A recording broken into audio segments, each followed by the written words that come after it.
Condolences to the family of Tata Madiba, to our fellow South Africans, but also for each one of us reflect on our own experiences and the joy of having met the personality of Madiba.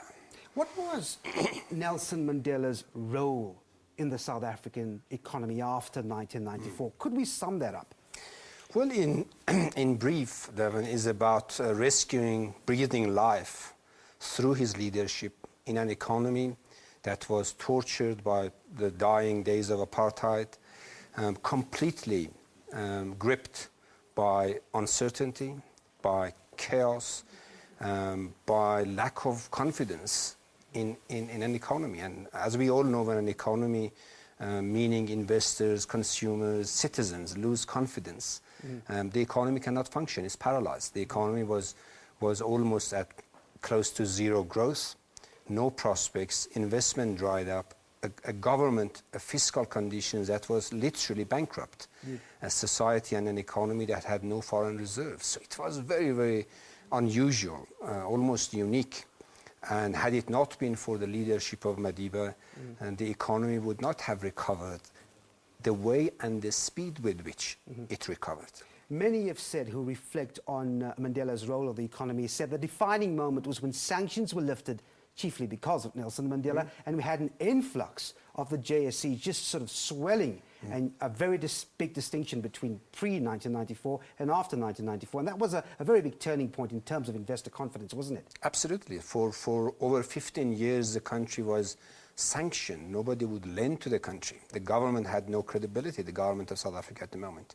And it was really a visit by Madiba to London that first secured the first lending, although for a 3-year term, nonetheless, the breaking of the ice and the dawn of a new dispensation, economically speaking.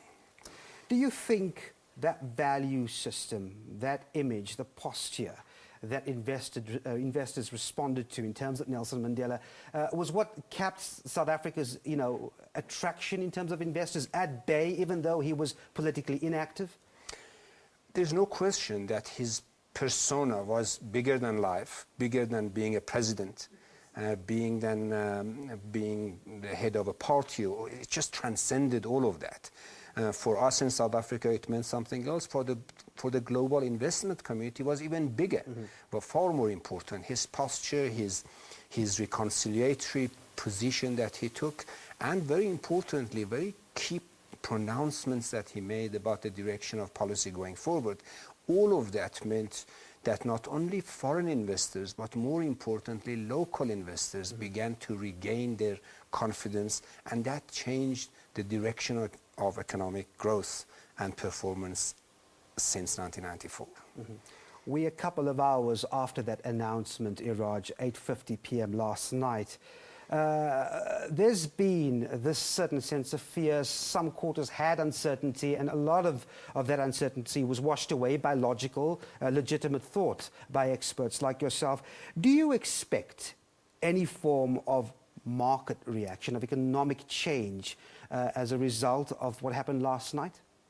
Not really, for a variety of reasons. First and foremost, thanks to Madiba's leadership, since 1997, we have consistently put in place institutions of economic governance on the financial side, on the economic side, on every aspect of our economy. That was the big modernization of the South African economy, and that is the anchor of stability which depersonalizes the investment arena, economic policy arena. So investors locally and internationally know that South Africa is not a one-person show. The institutions are put in place, and those institutions are grounded in our constitution, which again was bedded down under the leadership of Madiba. So that gives investors confidence that no matter what happens, those institutions are here to hold the anchor for the South African economy. The second one is the fact that government has been and continues to be very stable in terms of its economic policy directions, in terms of assurances. Differences exist, but those differences are part of our democratic dispensation. As far as investors are concerned, property rights, assets, all of them are safe.